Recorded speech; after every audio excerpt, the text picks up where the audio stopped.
The girl in the wreckaged battlefield was quiet now. Smoke still rose from broken machines and burning ships. The war had ended only days ago, but the ground still smelled like fire and blood. Captain Rain walked slowly, his boots pressing on black ash. His rifle was ready, just in case.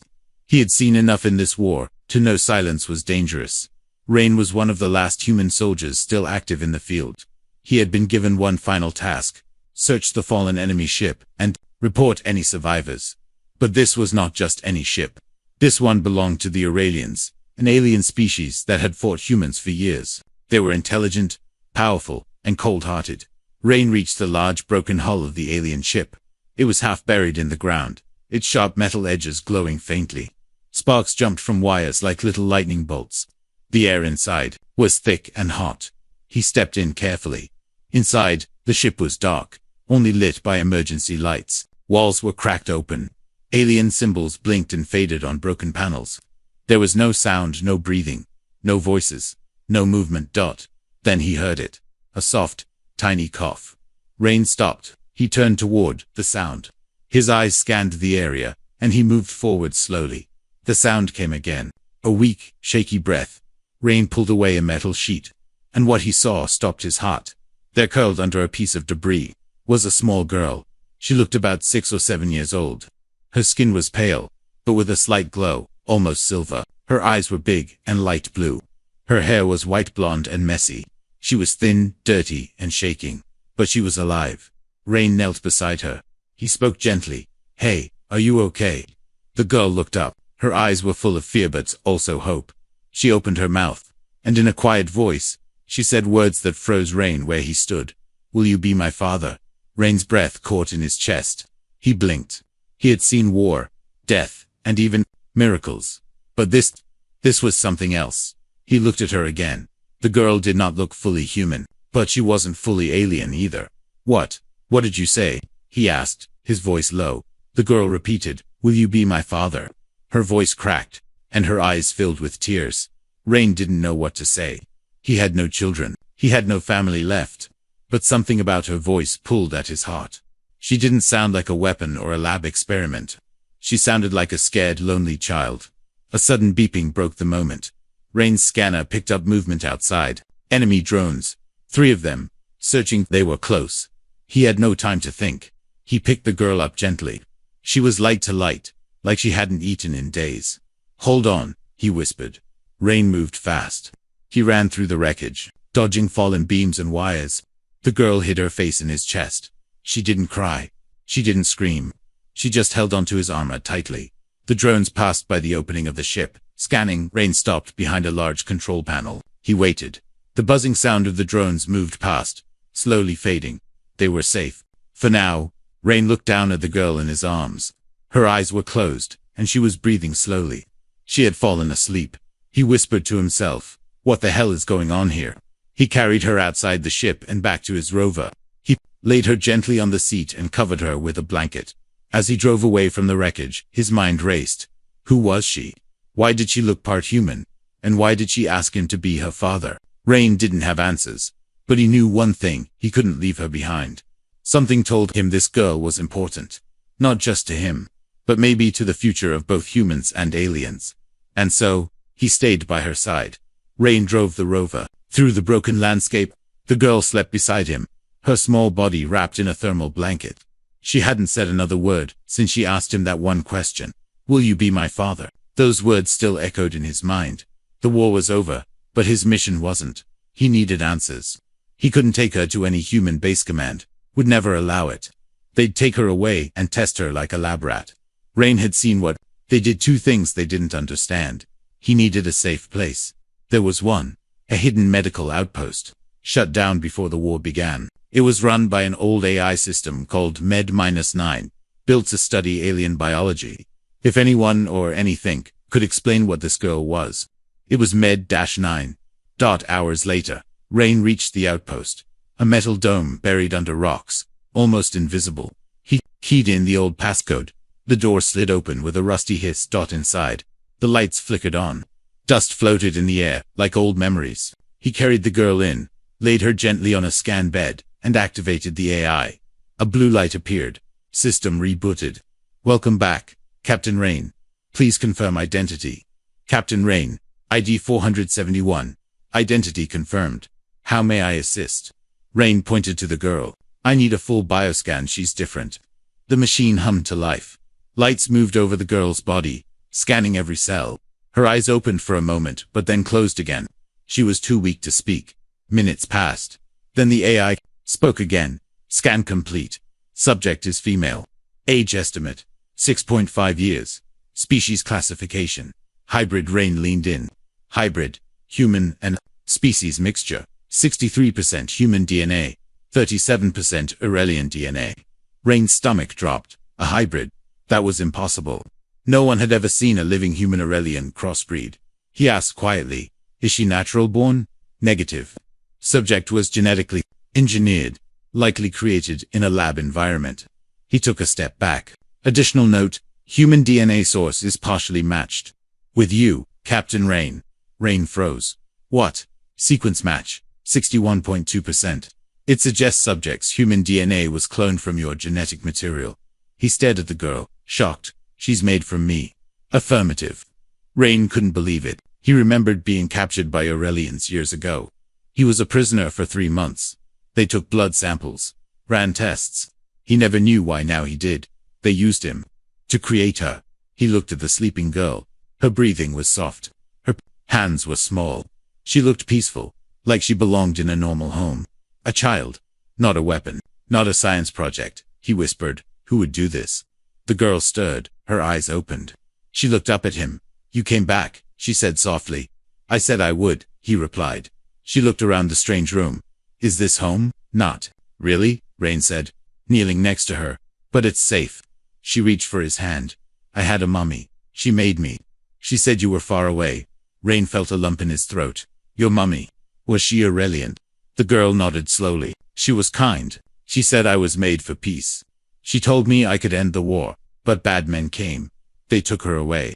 I ran. Rain felt a mix of anger and pain. Whoever this woman was, she had created the girl with a purpose. Not for war, but for peace. What's your name? He asked. The girl looked confused. I don't have one. Mummy called me Little Light. Little Light, he repeated. It was a beautiful name. But she needed something human, too. Something to call her own. Can I call you El-Ra? He asked. She smiled. El-Ra, I like that. Rain stood. He had more questions, but the answers scared him. Someone had created this girl using his DNA. Someone had made her for a reason. But now that the war was over, what did they plan to do with her? He turned to the AI, who ran the program that made her. No full records found. However, last signal received from Aurelian Lab Zetanin. Coordinates uploaded. Rain looked at the screen. Zeta-9. It was far, deep in the border zone, but it was the only clue he had. He glanced back at El-Ra. She had fallen asleep again, holding onto his glove. He knew what he had to do. He couldn't leave her. He wouldn't give her to the government. He had been part of making her Avon, against his will. She was his responsibility now, maybe even his daughter. Rain whispered, I don't know what you are yet, but I promise I'll protect you. We'll find the truth together. Outside, wind howled across the empty land. Inside, a broken soldier and a strange little girl shared a silence that felt like the beginning of something much bigger than both of them. Ilara slept soundly in the back seat of the rover, wrapped in a soft blanket. Her small chest moved up and down, her face peaceful for the first time since Rain had found her. But Rain couldn't rest. His hands were tight on the steering controls. His eyes stayed sharp, scanning every direction. The outpost's coordinates had given him one answer. Zetaning, an old Aurelian lab hidden deep in no man's land. That's where she came from. That's where the truth waited. But something else waited too. As he drove across the rocky plains, the sky above changed color. Dark clouds rolled in, but they weren't clouds.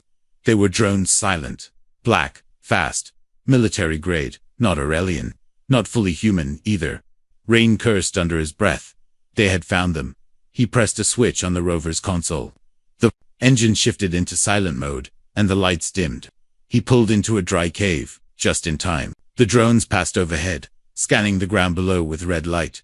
Rain climbed into the back seat and gently shook Ilara awake. Hey, we need to move. She opened her eyes slowly.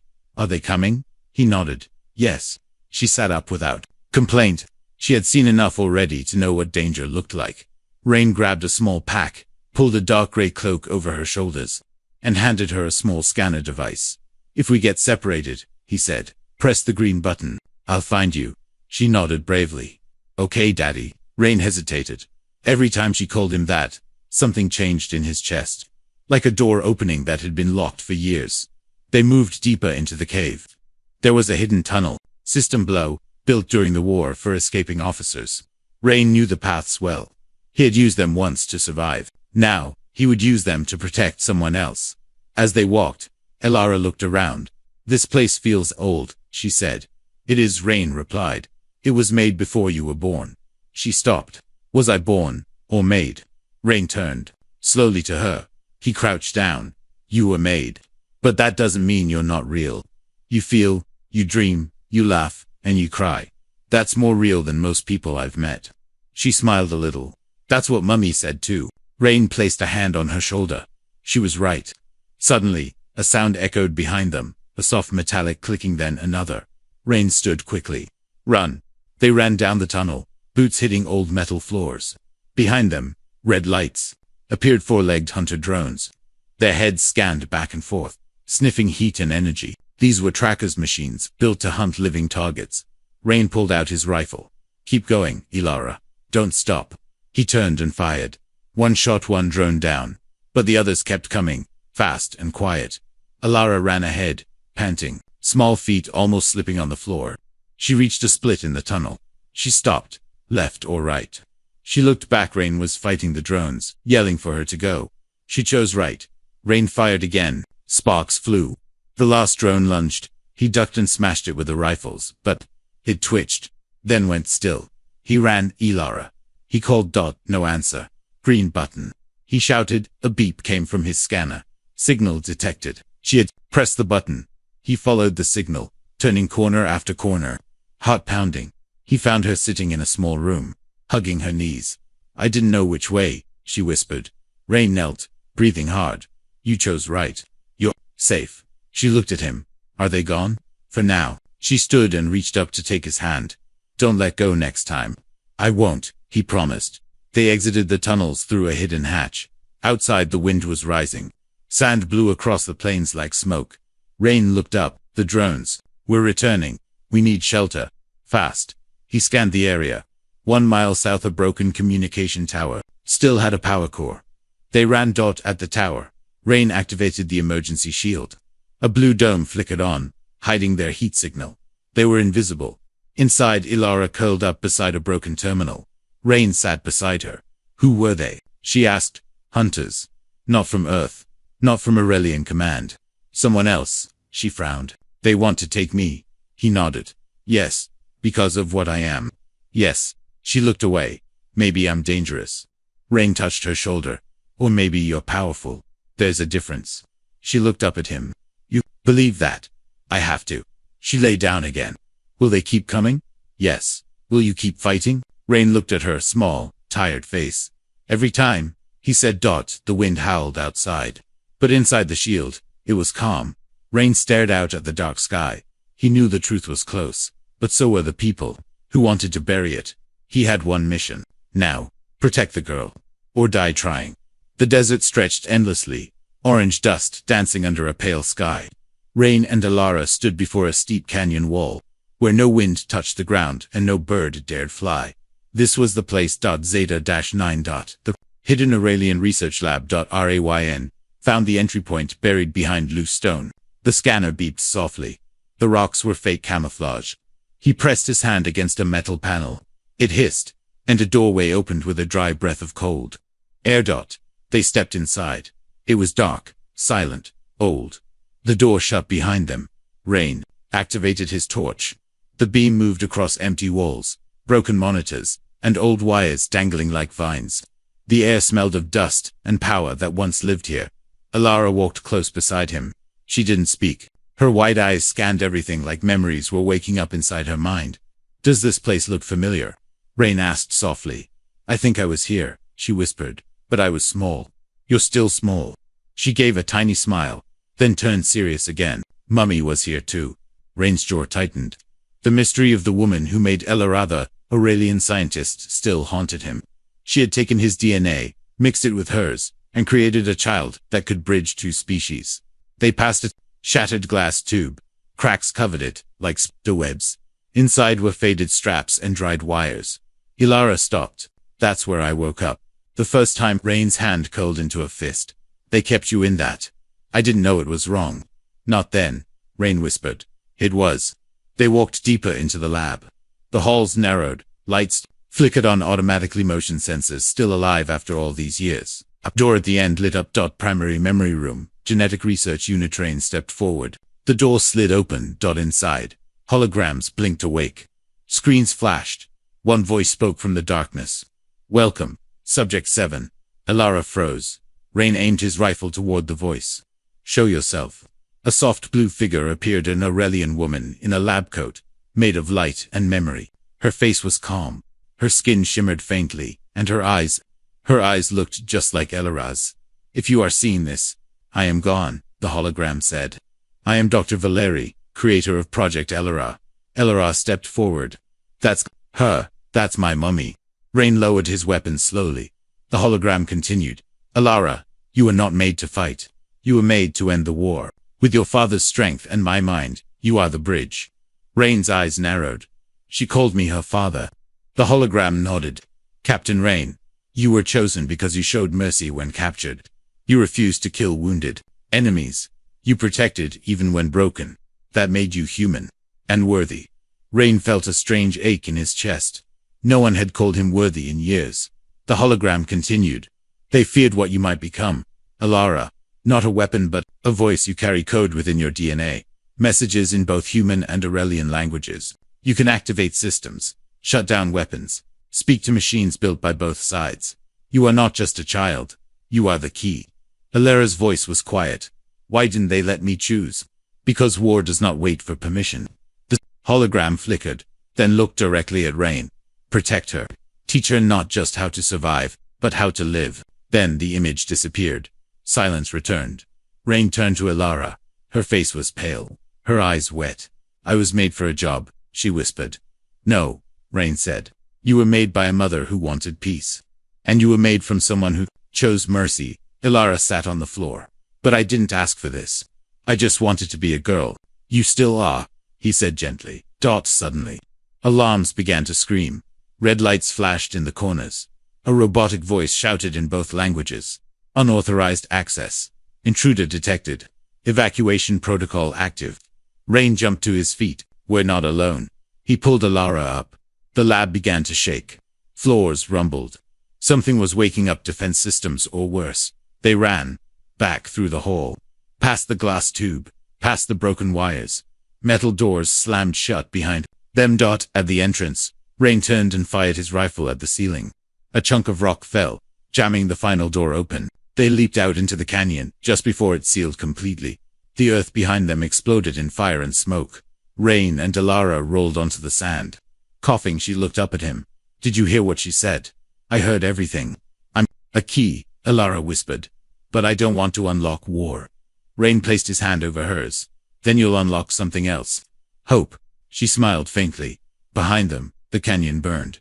Ahead of them, a future waited. But now, they were being hunted by people who wanted the key. And those people would stop at nothing.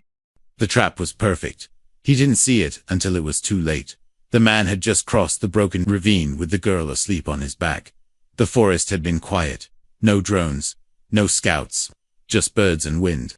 But the moment he stepped into the clearing near the old fuel depot, the silence snapped. A low hum filled the air. Blue beams flashed out of nowhere, hitting him in the chest and legs. He collapsed, groaning in pain as energy rippled through his body. Before he could reach for his weapon, boots slammed down around him. Human soldiers. He blinked through the haze. Wait, I'm not. One soldier kicked his rifle away. Another ripped the girl from his back. She screamed, twisting and clawing. Daddy! Daddy! The man shouted, but a metal baton cracked across his jaw. Blood filled his mouth. He blacked out. When he opened his eyes again, he was strapped to a chair, arms tight, chest burning. He was inside a clean, cold facility. Steel walls, no windows. His head throbbed. The door opened. A woman in a sharp uniform walked in. Human eyes cold. You're lucky we tracked your distress beacon, she said. If we hadn't found you, she would have fallen into alien hands. He growled. She's not your problem. She's just a child. The woman tilted her head. She's not your daughter either. She's property. He spat on the floor. She's someone's daughter. She's mine now. She walked closer, pulled up a screen, and showed him live footage of the girl. She was strapped to a table, surrounded by scanners and wires. Her face was wet with tears. The woman's voice stayed flat. She holds data, language, genetic material, and possibly peace solutions that could win us the next war. We need that. You're hurting her, he snapped. She's not a tool. You're wrong. She's a weapon. And we're going to make sure she points in the right direction. The man struggled against his straps. If you erase who she is, you'll lose what made her valuable in the first place.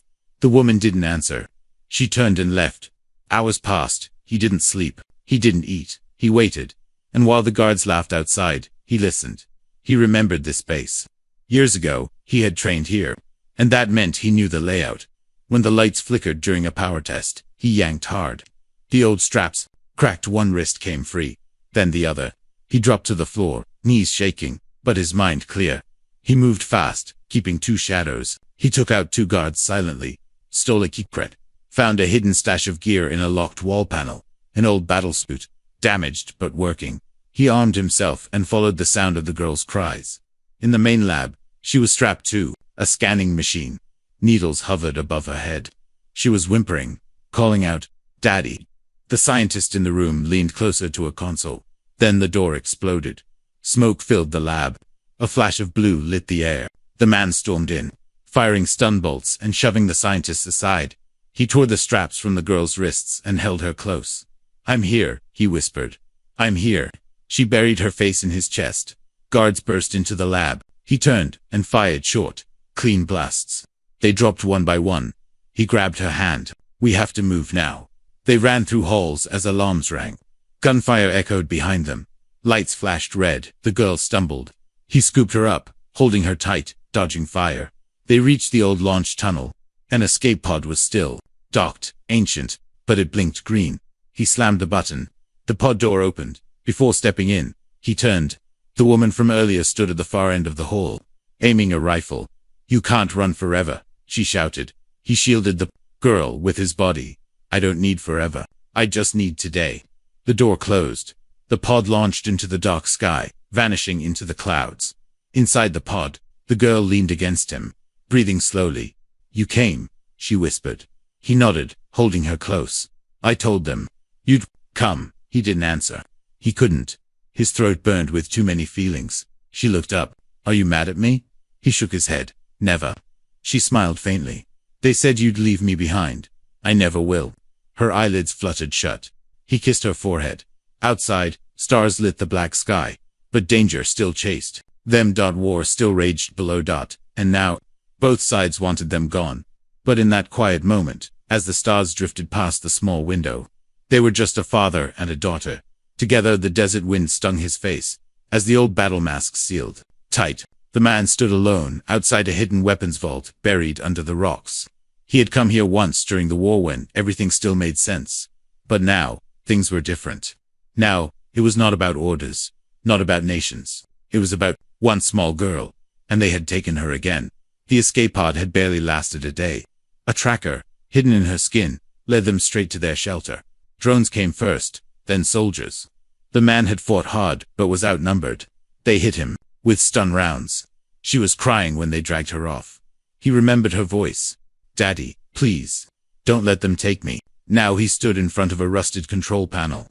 His hand pressed the old war code. Green lights blinked. The door hissed open. Inside the vault, the air was thick with dust. But everything was still here: combat, armor, energy, rifles, stealth, tech, explosives, tools of destruction, locked away after the last ceasefire. The man suited up, piece by piece. The armor was heavy, but his anger made it feel light. He picked up an old photo taped inside a locker. A squad of soldiers, smiling. His old unit. Most were dead now, lost to a war that never ended. He placed the photo back. Then he grabbed a black flag with no symbol. No side. No allegiance. Only fury. The research facility stood tall on the horizon. Steel towers, searchlights, gunships. The girl was inside, and they planned to wipe her clean, to remove all memories, make her speak only what they wanted. But she was not a machine. She was a child, his daughter, and they had made a mistake. They had forgotten what he used to be. He struck just before midnight. First, he sent a decoy drone, crashing into the west gate. As guards rushed to contain it, he slipped through the east. While using cloaking gear, the old vents still worked. He crawled through them, silent, deadly. He planted EMP charges near the main generator. With one press, half the lights died. Cameras went black. Doors locked. Panic spread. That was his signal. He dropped into the hallways. Like a shadow, the first guard didn't even see him. The second fired one shot before going down. Alarms screamed, but they didn't matter. He was moving too fast. He reached the control center, took out the power cord. Then the labs. Room by room. He searched until he saw her. She was lying on a metal table, strapped down again. Wires stuck to her arms and head. Her eyes were closed. He stepped forward. Get away from her, a voice ordered. The woman from before stood there, weapon raised. You're going to destroy everything, she hissed. He said nothing. His finger hovered over his own trigger. She's not even fully human. She's a lab product. He stepped closer. She's my daughter, he said. He shot first. She went down. He rushed to the table, tearing the wires off. Her eyes fluttered open. Daddy. He touched her cheek. I'm here. I'm sorry. I came late. She smiled weakly. You always come. He unstrapped her and picked her up. She clung to his armor. Can you walk? He asked. She nodded. I'll try. They moved fast. Down the halls, past broken doors, past stunned soldiers. But the facility was on full lockdown now. Gunships circled outside. The main gate was sealed. He ran toward the blast exit. 3 minutes left before the EMP cycle ended. He gave her a small earpiece. Listen to me. If I say run, you run. No looking back. What about you? I'll be right behind you. They reached the door. He placed her behind a crate and loaded his last weapon. Heavy footsteps echoed down the hallway. Soldiers in full armor. 10 of them. She peeked out. His armor lit with charge. The first soldier stepped forward, and the man attacked like a storm. No mercy, no hesitation. For every blow, every shot, he remembered her voice. For every scream, he saw her face. They fell one by one. He was bleeding, but he didn't stop. Until the last one dropped. He turned to her. Now, run. She ran through the exit tunnel. He followed, limping, but alive. Outside, the night sky was full of searchlights. She helped him climb over the last gate. They escaped into the dark fields. Hours later, they hid in a ruined temple, far from the city. He patched up his wounds with what little he had. She sat beside him.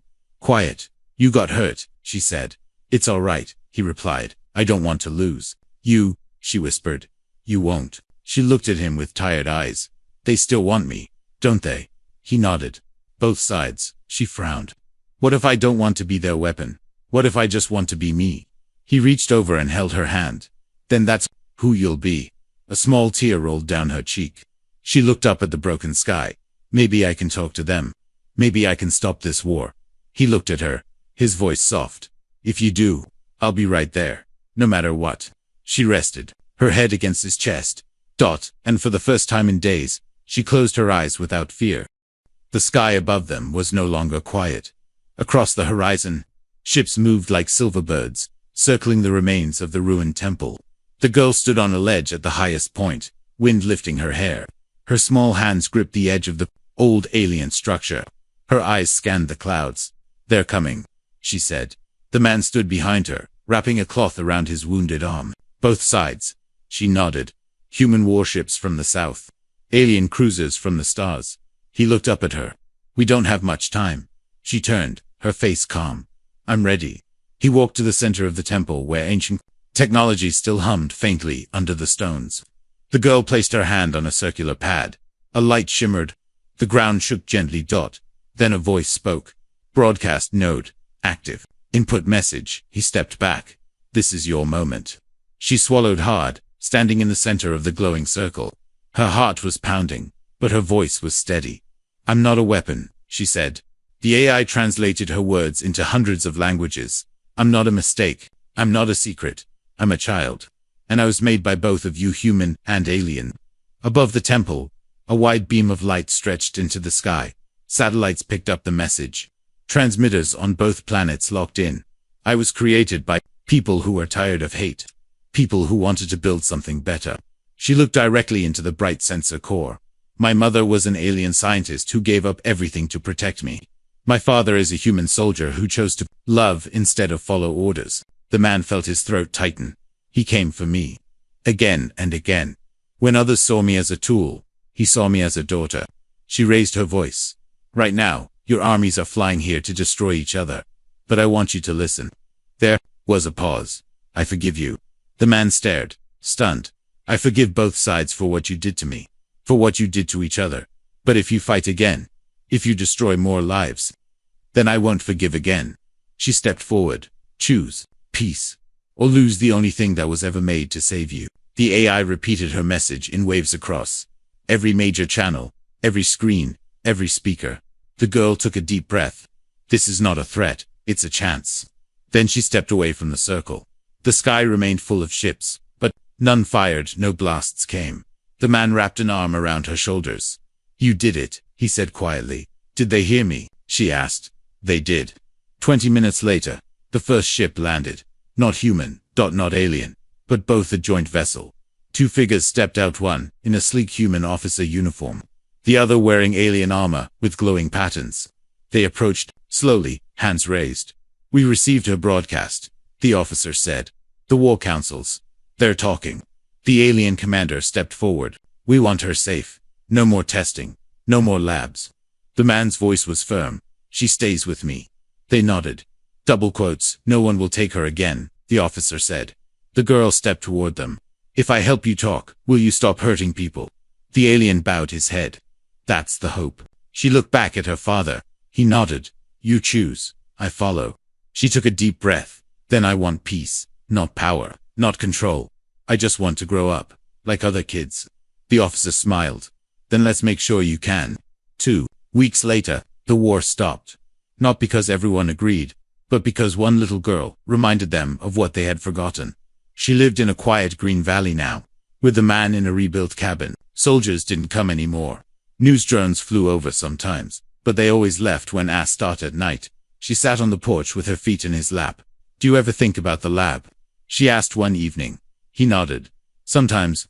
I used to be scared of it, she said. Now, I think it made me strong. He smiled. You were always strong. She looked up at him. Will I always be special to the world? He looked down at her, brushing a loose strand of hair behind her ear. You'll always be special to me. She leaned against him. He said, you saved me. No, he said, pulling her close. You saved me. The stars glowed above them. The wind was soft. She whispered one more thing. Now, can I just be your daughter? He didn't hesitate. You already are.